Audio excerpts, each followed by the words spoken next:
Welcome, this is According to Callus. This will be episode 145, a Saturday special.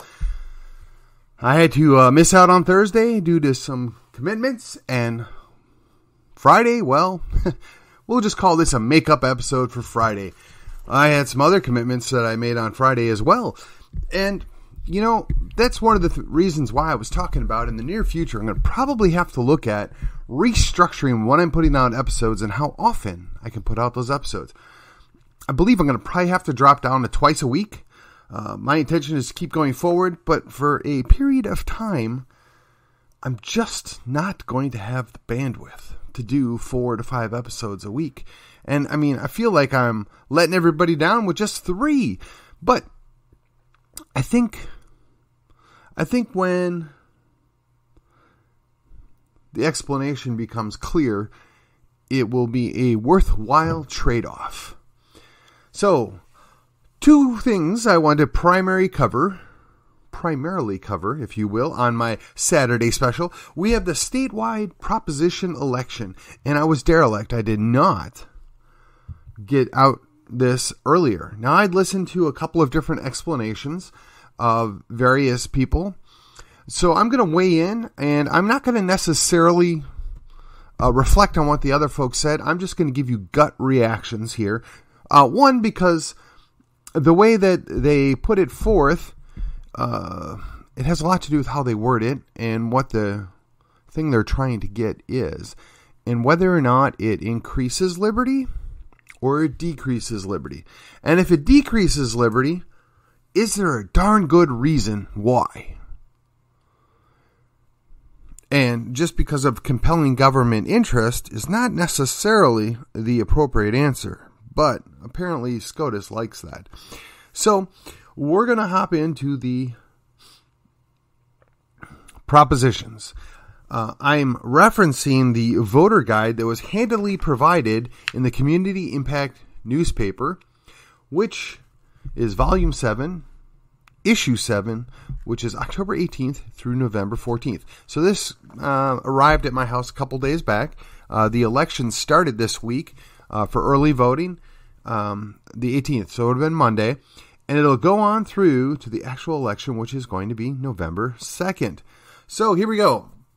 The 8 propositions. Now, also keep in mind, some of you are going to have local races at play is here as well, and I'm not going to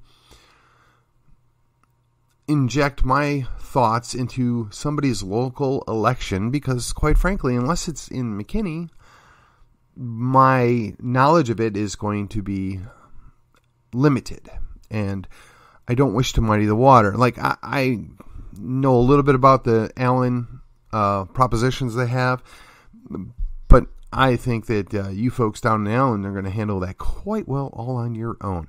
So here we go, the statewide propositions.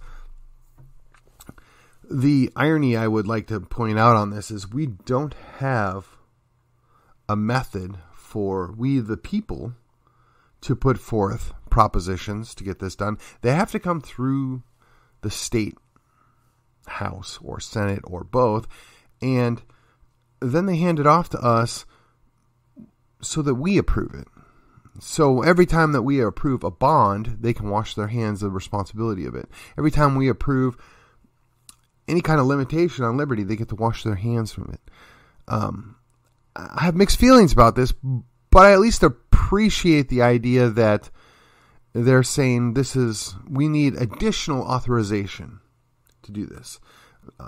They're looking at it to amend the Constitution. So I'm a big fan of the idea that the House and Senate can't do this on their own. They need to actually run it by the citizens.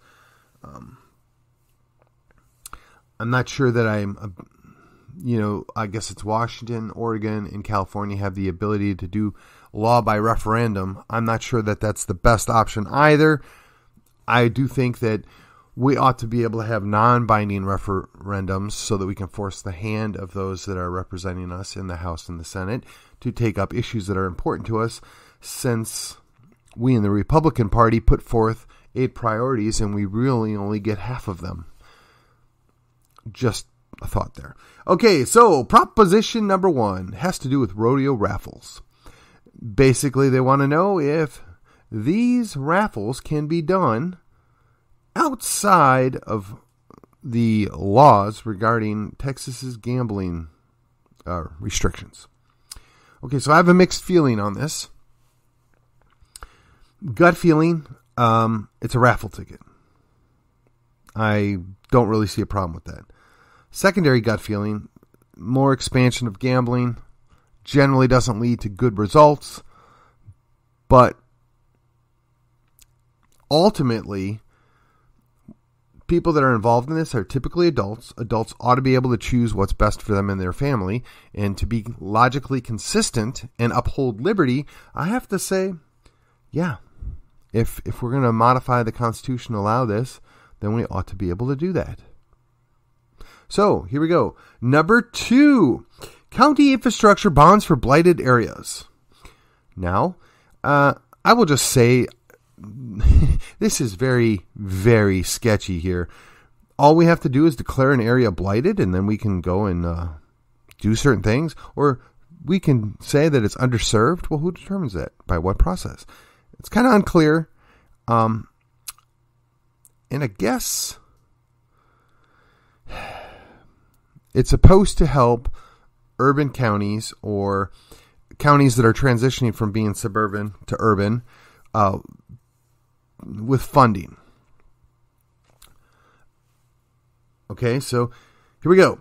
Number 1, I generally oppose bonds unless there's a darn good reason. Number 2, the idea that 51% of the people can determine that I have to take on a debt that I didn't ask for or I don't want is problematic in and of itself, and seems to trample on the rights of minorities. And by minorities, I mean minority people that voted no, not the basis of somebody's ethnic origin or sex or any of that stuff. Just politically speaking, if you will. So, I got to say, just on the idea that it seems a little unclear as to how this is going to work, why this would work, and I really don't trust that it won't be wildly abused. I'd have to say that I would oppose that. Now, if people want to do that, they want to spend extra money in the county, and the county makes that decision on their own, I guess they have every opportunity to do that. I just don't see the wisdom in that. Religious services, which would be proposition number 3. Well, this is going to decide if the state or local governments can limit religious services. Okay, well, last time I looked, the federal constitution and the state constitution do not allow for government to interfere with religious services. In fact, a lot of these people have been screaming about the idea of separation of church and state for decades, but now they're okay for the state to come in and step on church? No. No. I'm not sure what the outcome is going to be because of the wording I don't have in front of me. But if this is going to limit government the way it's actually finally written, and again, I can't read the actual writing, but yeah, any limitation on government interfering with any religious service is a good thing. And if the county does it or a city does it, they're equally wrong and they have no business doing that. If you want separation of church and state, it has to go both ways. Okay, number 4, judicial eligibility limitation. So basically, we're just going to look to update our criteria by which you can be a judge. I guess I don't really have an issue on this one way or the other. If it, in theory, is going to give us better judges, or at least more professional judges, I don't really see a problem with it. I'm sure somebody could find something in the wording or the official version of this that's problematic, but just gut reaction reading this, I don't see a problem there. Number 5, judicial conduct limitation. Well, let me see here. So the question is, can we extend its power to candidates for the office of Judge of Texas, allowing the commission to conduct investigations and accept complaints and disqualify candidates not in office? Well, on the surface, this sounds really good. It does. We don't want bad people running for office. But on the flip side, we all know that there are rules for thee and rules for we. And I think this just opens up a giant door to abuse. And you just find ways to find people disqualified so you can't have somebody run against you if you're a judge. Now, a perfect world, yeah, that would be fine. But we're not in a perfect world, which is kind of goes back to the other Proposition 4. I mean, I really truly wish that I believed there was pure hearts and motivations in all that would be involved in this. I don't know that I buy it. I'd have to say that's a big, maybe there. How about that? A big maybe. I'm not buying it. I think that that's going to be more detrimental than helpful. I really do. But that's just my 2 cents. And again, to be clear, y'all need to make your own decisions. You need to do your own investigation. You need to determine what do you think the intent is or what the outcome is going to be of this. And when you've made your educated decision-making process fully formed through and you are comfortable with what your answer is, then you need to go out and vote your conscience. Now, I could give you my 2 cents. I can give you my gut reaction to this stuff. But, and to be honest, pretty much all of these things that come through, my initial reaction is, why in the world do we have yet another constitutional amendment? I want to vote no just on principle of that alone. But obviously they put some stuff in here that we benefit from. So that brings us to Proposition 6, essential caregivers. This asks whether the voters should decide if residents of facilities such as nursing homes have a right to determine who their essential caregiver is and whether or not they can visit without restrictions. Now, to me, this sounds ludicrous. Who was okay with this? But this is what happened this last year or two. The COVID-19 mitigation measures did not allow certain people to visit family members. Wholly detrimental. Terrible situation. So, on the face of this, it sounds great.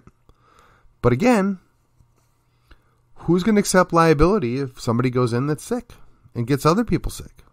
I mean, it's slim. I mean, it's a low chance, but I mean, are they going to offer some kind of liability protection here? I think not. I think they're setting people up for failure. But on the surface, yeah, absolutely. If my mother or my mother-in-law or my father or my father-in-law or somebody close to me is in a nursing home and I want to go see them, I don't think anybody ought to be able to stop me. And I would just put this out here. Good luck trying. But be that as it may, there are rules for thee and rules for thee in this as well. So again, this is probably one that I would say, yeah, we need to make sure that there's a guaranteed right for the people to be able to determine who gets to come see them.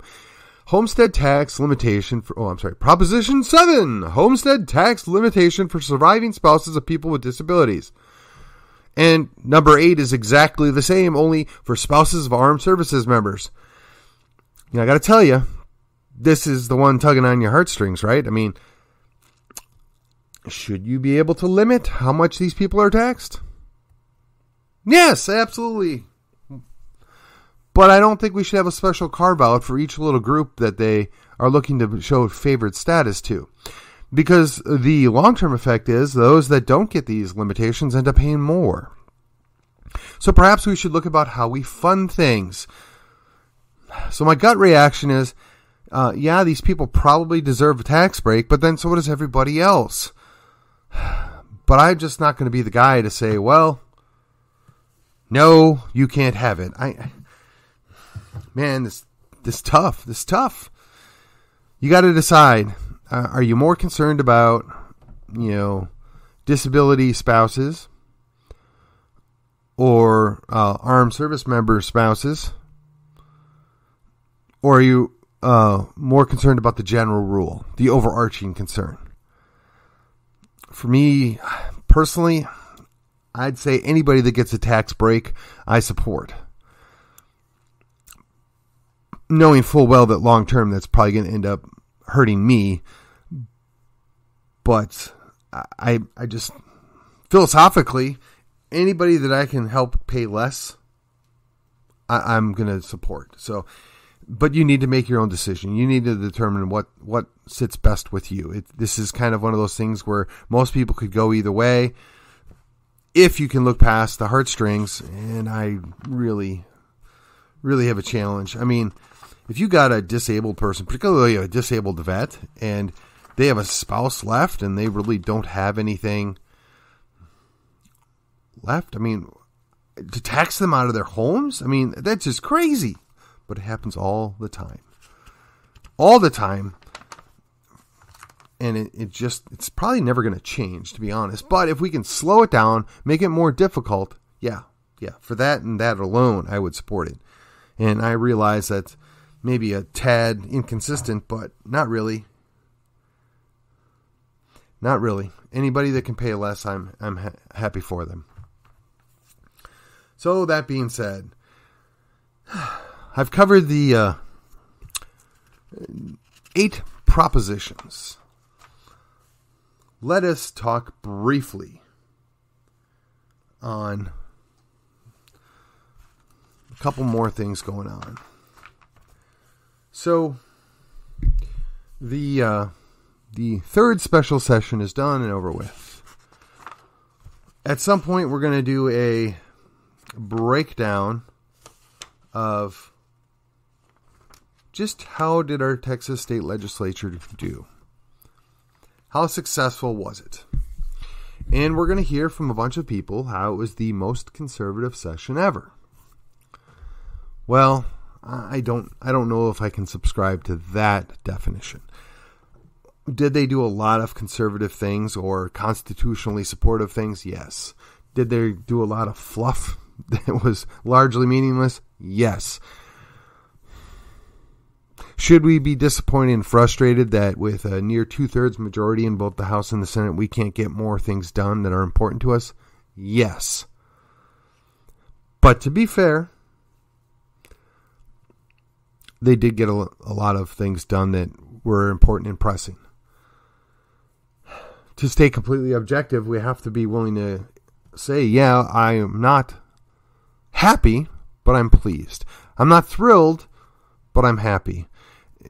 You got to be willing to give a little.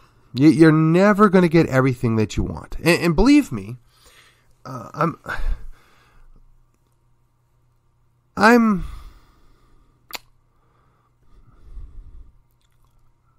very strong on how I feel about a lot of different things.